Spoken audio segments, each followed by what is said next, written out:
It's been a very long day for you all, I know, and it's been, I'm sure, a very long week for the minister.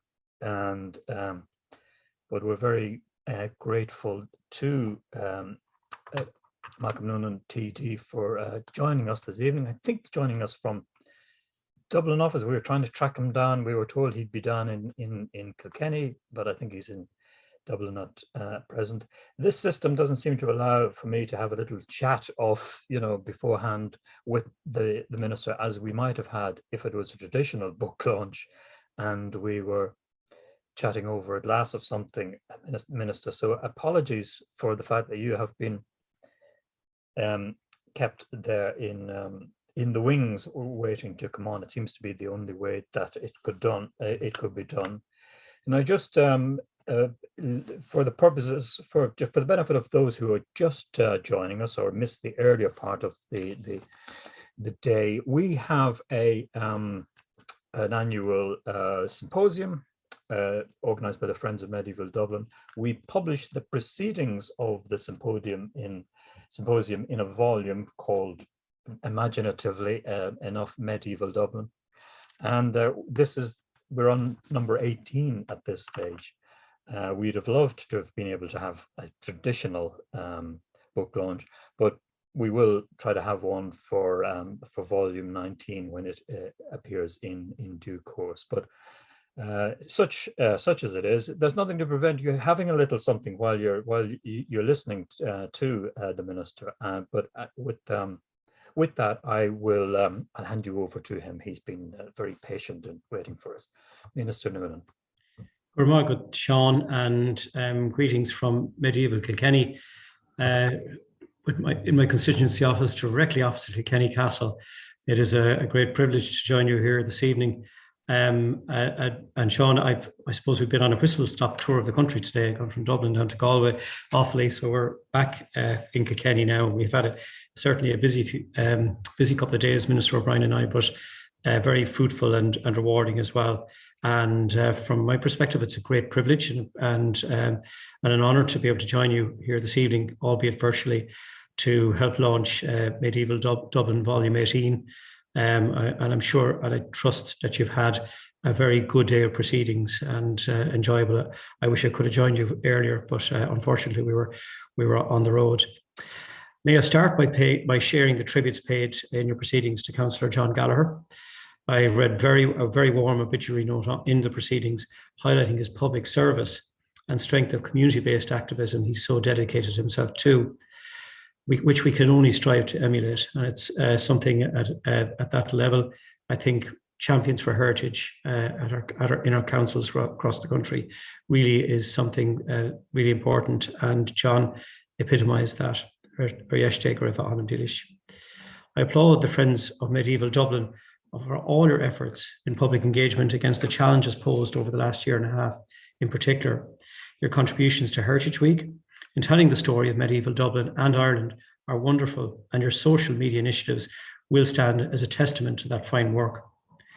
I commend also Dublin City Council and libraries for putting together such a wonderful 9th year of the Dublin Festival of History. As I look to how, for the labour of the greater recognition of the significance of medieval Dublin, the work of Friends of Medieval Dublin stands out. Through your symposia and preceding publications, you add so much to our understanding of our capital and medieval Ireland. This understanding of the origins of our towns and cities in embedding heritage and a sense of place within our streetscapes is so important to holding fast their historic identity and in making them attractive places to live and work. And you're aware that this is going to be a core theme of our department in Town Centres First and within the programme for government around our urban centres. Our historic towns are replete with important structural remains from earlier periods. Disguised by facade changes in the 18th and 19th centuries, many of these early houses are being uncovered during the remaking and reuse of urban quarters, such as we have seen in Dublin City recently in Thomas Street and along the quays, and exemplars too in my own home city here of Kilkenny, where the medieval layers and fabrics have been built on right up through Tudor Renaissance times and up to modern times. And it's something I'm keenly interested to try and explore further if we look at the significant Renaissance building stock that exists in my own town. Their presence can be read in advance of intrusive works through their plan, projecting chimney breasts or corner fireplaces, by asymmetrical window placement, and by high wall-to-window proportions. These early houses are subject of a publication in preparation by my department, where we will present case studies from around the country and demonstrate best practice in terms of identification, reuse, and conservation. Our National Monument Service licenses almost 1,000 archaeological excavations every year, many in Dublin, in line with planning conditions put in place by Dublin City Council. Our priority is to ensure that development impacts on archaeology are mitigated, and the generation of knowledge from excavations has so much potential to contribute to the story of our urban environment. I was delighted to see the intervention made at the development of Ainger Street recently, where excavations by one of your publication's contributors, Paul Duffy, revealed significant medieval remains. Working together, archaeological consultant, National Monument Service, National Museum of Ireland, Dublin City Council, and a developer, a solution was developed at the site to allow features to be preserved in situ and displayed beneath a glass floor panel. That's an exciting innovation of which I feel there should be more of, and we should be working with Dublin City Council and other planning authorities to try and embed this concept where possible, to do so to help tell the story of our past through excavations and continue that physical link between the past and present. It's really important that we recognize these tangible connections and that people have an understanding and appreciation of the past by being able to see these features. Last month, I announced the establishment of the Instar Plus Archaeological Research Programme, which will invest 2.2 million through our National Monument Service over the next 2 years. Working with the Irish Research Council and the Heritage Council, our objective is to ensure that the information gleaned from the development-led excavations is transformed into accessible knowledge of our past, closing the circle of planning conditions and archaeological mitigation, and in doing so, meet the basic requirements of sustainable development. Given the number of significant archaeological investigations that have been taking place in recent years across the city, many of which are discussed through the symposium and in the proceedings, I do hope that the Instar Plus funding may help inform our understanding of medieval Dublin. The archaeological investigations by our own department at Dublin Castle back in the 1980s have the potential to tell us much of medieval Dublin. We're investing very significant resources into getting these seminal excavations into publication, and we're extremely grateful for the dedication of our retired colleagues, Dr. Anne Lynch and Con Manning, in bringing their excavations to publication. Volume 1 will be published in early 2022, the first of 4 volumes to be published over the following 2 years. We are very grateful to Professor Duffy for his wonderful contribution to that history volume, setting the context to a remarkable place at the heart of medieval Dublin and to the fascinating excavations, the publication of which will add so much to our lexicon of understanding of medieval life in our capital. Our new Community Monuments Fund is investing €4.2 million this year in conservation and protection of important sites across the country, many dating from the medieval period. We were delighted to support Dublin City Council projects, including measures to protect the Church of St. Nicholas within and tell the story of the Jewish cemetery at Ballybough, the Cabbage Garden Graveyard, and the Huguenot Cemetery at Merrion Row. We have also funded a conservation plan for St. Canice's historic graveyard, including the Nether Cross, which is the only high cross in Dublin City and which is extremely vulnerable to the effects of climate change, and which you will have heard early on from Dr. Ruth Johnson. The applications to our fund from Dublin City Council were of the highest quality, and I commend the team at the Council for their ambition, which we're pleased to give our ongoing support to. The quality of excavation and research into medieval Dublin displayed throughout the proceedings publication and through the lectures as part of this year's symposium is outstanding. It exemplifies the high standards and expertise of a cross-Ireland archaeological and historical research sector, something we should be very proud of and something which I will continue to support within our department over the next number of years. I have yet to digest fully all the articles and research in the publication, but was drawn by Alan Hayden's piece on St. Sepulchres.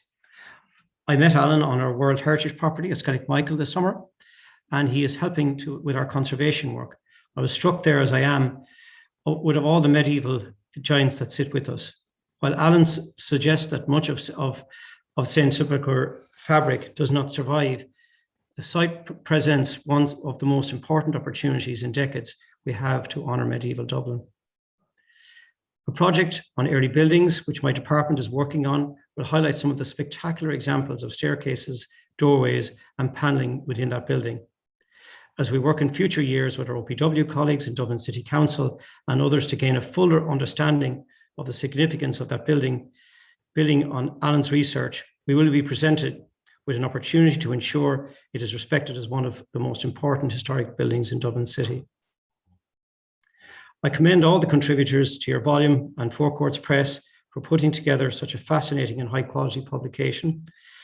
It is a remarkable series in terms of longevity and contribution with Seán at the helm, without which Dublin would be a poor place from a heritage perspective.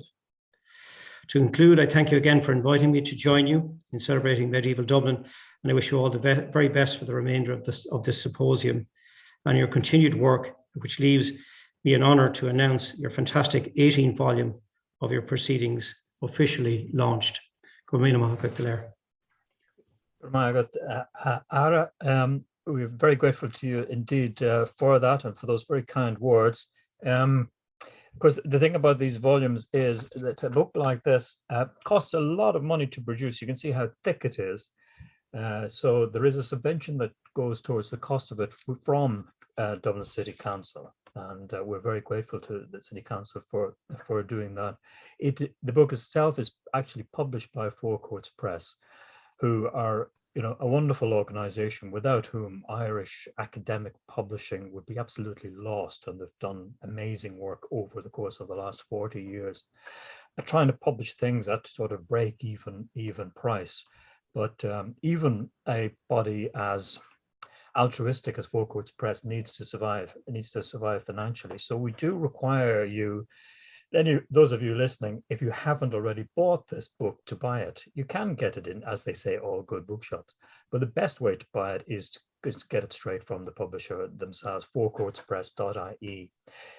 They tell us that for the duration of the symposium, indeed for this entire weekend until Monday night, you can get 20% off this and of every book that's in the series. If you are missing any of the other 17, they have, I think they're almost all still in print. So do please try to avail of that. I think in the chat there's a thing going up which gives you the link to it. But fourcourtspress.ie will get you it. And Anthony there is a wonderful guy who will get it out into the post to you without delay at a very substantial discount, as I say. But anyway, with that, I'd just like again to thank the Minister. He looks tired, so I know he's had a very busy week.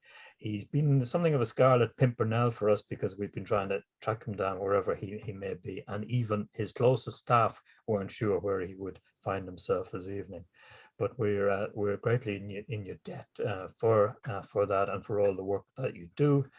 And with that, I think I will I'll let the Minister get off to his dinner, and the rest of us get off to something slightly more liquid, perhaps, to mark our first day. And I look forward to meeting everybody again tomorrow morning at the bright hour of 10 a.m. when, in fact, it is Alan Hayden who will be addressing us about his excavations in the vicinity of Dublin Castle. And so we're very, again, very grateful to you, Minister, and grateful to our audience for joining us. And we look forward to seeing you all again first thing in the morning. Go Ramina Mahakuf Galah.